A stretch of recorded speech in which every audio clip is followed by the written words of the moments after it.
Praise the Lord. ஆண்டவராகிய இயேசு கிறிஸ்துவின் நாமத்தில் உங்களுக்கு என் அன்பின் வாழ்த்துதலை தெரிவித்துக் கொள்கிறேன். கருமையான தெய்வ பிள்ளைகளே, ஒவ்வொரு நாளும் இந்த யூடியூப் மூலம் உங்களை சந்திப்பதில் நான் மிகுந்த மகிழ்ச்சி அடைகிறேன்.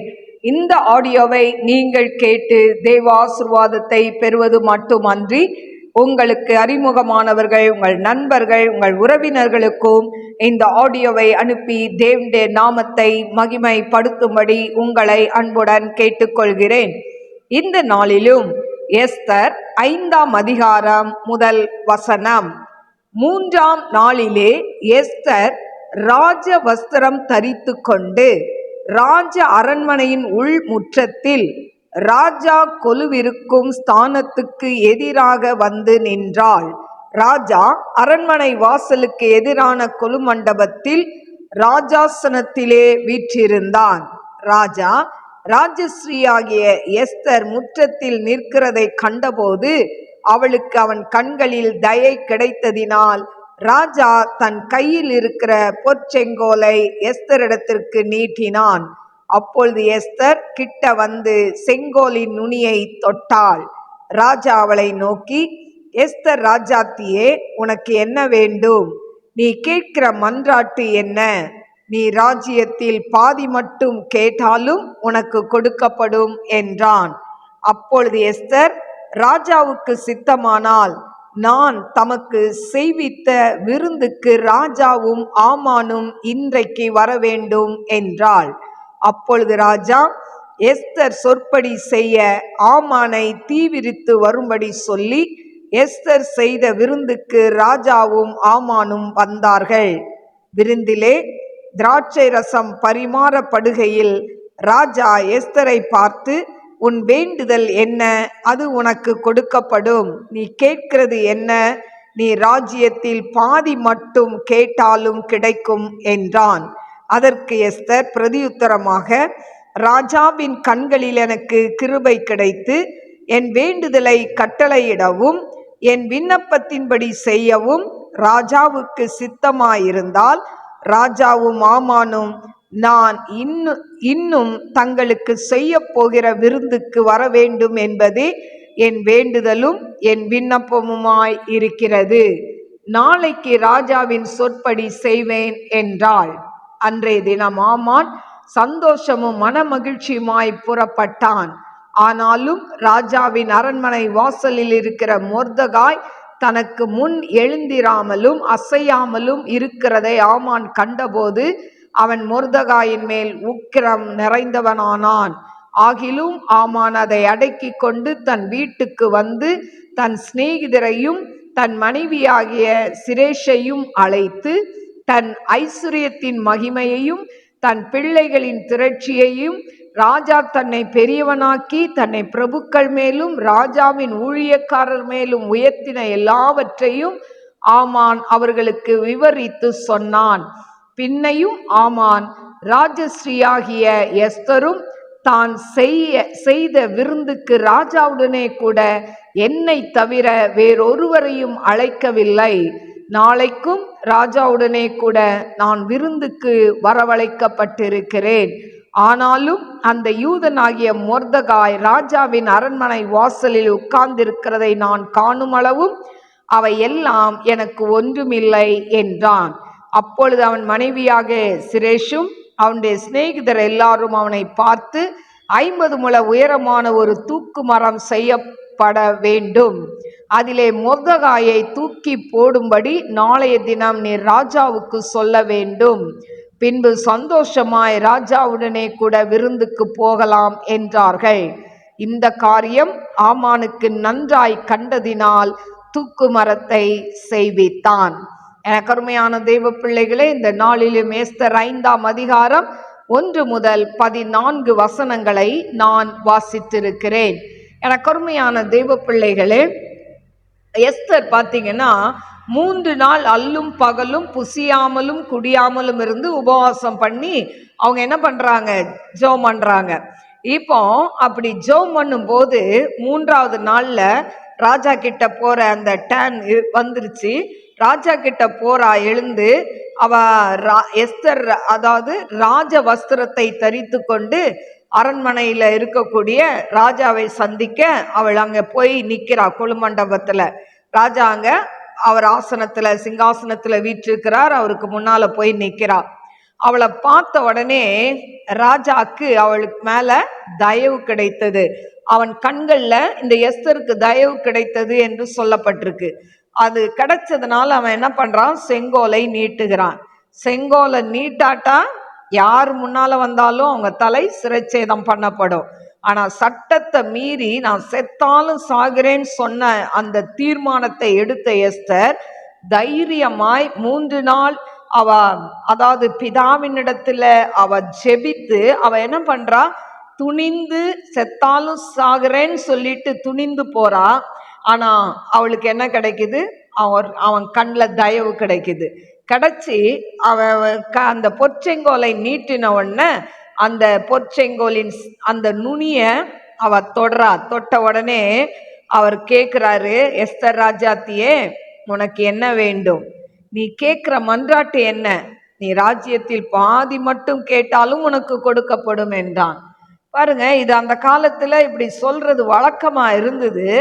ஆனா பாதி கேட்டா கட்டாயம் அவ தலையை துண்டிச்சிருவாங்க. ஏன்னு சொன்னா ஒரு பேச்சுக்கு சொல்றாரு, பாதி கேட்டா கூட கொடுத்துட்றேன் அப்படின்னு சொல்லி. ஆனா இவ எப்படி அதை ஆன்சர் பண்றான்னு பாக்குறதுக்கு. ஆனா இவ ஒண்ணுமே சொல்லல.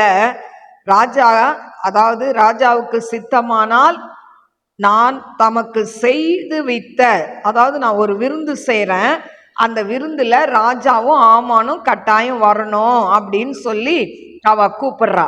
உடனே கூப்பிட்ட உடனே ராஜா என்ன பண்றாரு, ஆமான சீக்கிரம் கிளம்பு வா போலாம் அப்படின்னு சொல்லிட்டு இவங்க என்ன பண்றாங்க, விருந்துக்கு ராஜாவும் ஆமானும் வராங்க. விருந்து நல்லா அவருக்கு பரிமாறப்படுறது. விருந்தெல்லாம் நல்லா சாப்பிட்டு முடிக்கிறாரு. லாஸ்டா திராட்சை ரசம் பரிமாறப்படும் போது ராஜா திரும்பவும் கேட்கிறாரு, உன் வேண்டுதல் என்ன? அது உனக்கு கொடுக்கப்படும். நீ கேட்கறது என்ன? நீ ராஜ்யத்தில் பாதி மட்டும் கேட்டாலும் கிடைக்கும்ன்றார். உடனே எஸ்தர் என்ன சொல்றான்னா, உங்க கண்கள்ல எனக்கு கிருபை கிடைச்சி என் வேண்டுதலை நீங்க கேட்டு என் விண்ணப்பத்துக்கு நீங்க பதில் தரணும். அது என்னன்னா, நீங்க நாளைக்கும் நான் செய்ய போற விருந்துக்கு நீங்களும் ஆமானும் வரணும். நான் நாளை தினத்துல ராஜா சொற்படி என்ன பண்றேன், நான் செய்யறேன். நீங்க கேட்டபடி எனக்கு என்ன வேணும்ன்றத நான் நாளைக்கு சொல்லுவேன் அப்படின்னு சொல்றான். உடனே சாப்பிட்டாங்க, எல்லாம் சந்தோஷமா போனாங்க. ஆமானும் ரொம்ப ஜாலியா என்ன பண்றான், வீட்டுக்கு போறான். வீட்டுக்கு போகும்போது அந்த அரண்மனை முற்றத்துல மொர்தெகாய் உட்கார்ந்துட்டு இருக்கிறார். அவர் பாருங்க, அதாவது தானும் தன்னுடைய யூத குலமும் அழிய போகுது அப்படின்ற கவலை மனசுல இருந்தாலும் அவர் என்ன பண்றாரு, அவரும் உபவாசம் இருந்து ஜெபம் பண்றாரு. ஜெபம் பண்ணிட்டு ஆண்டவர் அற்புதம் செய்வார்ன்ற ஒரு விசுவாசம் அவருக்குள்ள இருந்ததுனால அவர் தைரியமா என்ன பண்றாரு, இவனை பார்த்து என்ன பண்ணல, எழுந்து நிக்கல, ஒன்றும் செய்யல, அவர் பாட்டுக்கு அமைதியெல்லாம் இருக்கிறார். இதை பார்த்த உடனே இந்த ஆமானுக்கு ரொம்ப கோபம் வருது. ஆனாலும் தன்னை அடக்கிக்கிட்டு என்ன பண்றான், வீட்டுக்கு போறான். வீட்டுக்கு போயிட்டு அங்க தன் மனைவி தன்னுடைய ஃப்ரெண்டுங்க கிட்ட எல்லாம் அப்படியே என்ன பண்றான், தன்னுடைய பெருமையெல்லாம் எடுத்து சொல்றான். என்னை ராஜா பாரு, எல்லார காட்டிலும் என்னை உயர்த்தி வச்சிருக்கிறாரு, என்னை பெரியவனாக்கி இருக்கிறாரு. அது மட்டும் இல்ல, அந்த விருந்துக்கு என்ன தவிர ராஜா அதாவது ராணி யாரையுமே அழைக்கல அப்படின்லாம் சொல்லி ரொம்ப பெருமை பீத்திட்டு இருந்தார். இப்படி பெருமையெல்லாம் பேசி முடிச்ச உடனே, ஆனா இதெல்லாம் நல்லாதான் இருக்கு, ஆனா அந்த மொர்தெகாய் மட்டும் அவன் எலும்புல, எனக்கு அது மனசு கஷ்டமா இருக்குன்னு சொன்ன உடனே இந்த அதாவது ஆமானுடைய மனைவி சிரேஷ், அவள் பேர் சிரேஷ், இந்த சிரேஷும் அவனுடைய சிநேகிதர்களும் சேர்ந்து ஒரு ஐடியா கொடுக்குறாங்க. நீ கவலைப்படாத, நீ என்ன பண்ணு, ஒரு 50 முழ உயரத்துக்கு ஒரு தூக்கு மரம் செய். தூக்கு மரம் செய்து நாளைக்கு ராஜா கிட்ட போகும்போது இந்த ஆமான அந்த தூக்குல போடுங்க அப்படின்னு நீ சொன்னேன்னா அவன் செத்துருவான். அவன் செத்த பிறகு நீ என்ன பண்ணலாம், விருந்துக்கு போய் ஜாலியா என்ன பண்ணலாம், எல்லாத்தையும் அனுபவிக்கலாம் அப்படின்னு சொல்லி இவங்கெல்லாம் என்கரேஜ் பண்றாங்க. உடனே இவனுக்கும் சரி நல்லதா தெரியுதே அப்படின்னு சொல்லி ஒரு 50 முழ உயரத்துல ஒரு தூக்கு மரத்தை செய்யறான். 50 முழம்னா 22.5 மீட்டர் இல்லைன்னா 75 அடி என்று கொடுக்கப்பட்டிருக்கு. இப்போ அவ்வளோ பெரிய தூக்கு மரத்தை செய்து அவங்க வீட்டுக்கிட்ட வச்சிருக்கான். எனக்கு அருமையான தேவ பிள்ளைகளே, இப்படி இந்த மொர்தகா, அதாவது இந்த ஆமான் பார்த்தீங்கன்னா மொர்தகாய எப்படியா தீர்த்து கட்டணும் அப்படின்னு நினைக்கிறான். ஆனா எனக்கு அருமையான தெய்வ பிள்ளைகளே, எஸ்தர் அந்த, அதாவது தானும் தன் யூத குலமும் அழிய போகுதுன்னு தெரிஞ்சும், ஆனா அவ என்ன பண்றா, அந்த இடத்துல எடுத்த உடனே ராஜா கிட்ட, ராஜா இப்படி இவன் தான் குற்றவாளி, இவன் தான் இப்படி செய்யறான், அவனை இது பண்ணுங்க அப்படின்லாம் சொல்லல.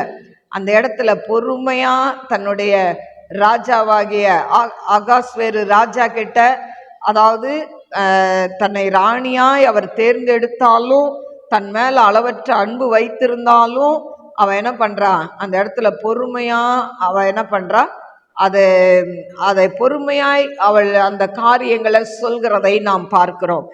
கருமையான தேவ பிள்ளைகளே, இன்னைக்கு பெண்களாகிய இதை கேட்டுக்கொண்டு இருக்கிற பெண்கள், அதாவது குடும்பத்து பெண்கள், நீங்களும் என்ன பண்ணணும், உங்களுடைய கணவனிடத்துல பேசும்போது சில நேரம் நம்ம என்ன பண்றோம், கோபத்தை அப்படியே கொட்டி தள்ளிடுறோம்ல.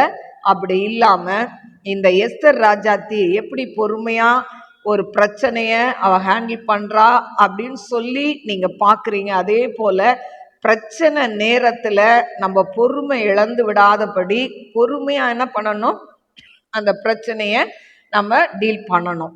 அதுக்கு ஆண்டவருடைய கிருபை வேணும், ஜெபம் வேணும். நீங்க பாருங்க, எஸ்தர் அந்த 3 நாளும் தன் தாதிமார்களோட அல்லும் பகலும் புசியாமலும் குடியாமல் இருந்து அப்புறம் ஃபாஸ்டிங்க முடிக்காம நேரம் எங்க வரா, ராஜா கிட்ட வரா. எனக்கு அருமையான தெய்வ பிள்ளைகளே, இன்னைக்கு நீங்க ஃபாஸ்டிங் இருக்கிறீங்களா? நிறைய காரியம் உங்க வாழ்க்கையில நடக்கணும்னு சொல்லி உபவாசம் இருக்கிறீங்களா? கட்டாயம் நீங்க உபவாசிக்கிற அந்த உபவாசத்தை தேவன் கனப்படுத்துவார். எஸ்தர் ராஜாத்தியுடைய உபவாசத்தை தேவன் கனப்படுத்தினது போல நீங்களும் உங்க வீட்டு பிரச்சனைக்காக, பிள்ளைகளுக்காக, கணவனுக்காக, எதுக்காக, ஊழியங்களுக்காக, எதுக்காக ஜெபம் பண்ணாலும் ஃபாஸ்டிங் இருந்து ஜெபம் பண்ணா அந்த ஜெபத்தை கர்த்தர் நிச்சயமாய் கேட்டு உங்களுக்கு அற்புதத்தை செய்ய அவர் வல்லவராய் இருக்கிறார். இப்போ இவன் 50 முழ உயரமான ஒரு தூக்கு மரம் செய்து வைத்திருக்கிறான். ஆனா இது தூக்கு மரத்துல இந்த மொர்தகாய தூக்கி ராஜா போட்டாரா இல்லையா அப்படின்றத நம்ம அடுத்த சாப்டர்ல நாளைக்கு பார்க்கலாம். கண்களை மூடி நாம் செபிப்போம். ஸ்தோத்திரிக்கிறேன் ஆண்டவரே, மகா பரிசுத்தமுள்ள நல்ல தகப்பனே, நந்தியோடு ஸ்துதிக்கிறவர் அதீரவா லபூரி அந்தரா லக்கர்பியா தரை கரபலவர வாக்கரவா ஓரா வாக்கரவா தீபா ரபூரி அந்தரா லையா ஷல்பிஹோத நைக்கரபலவரபா.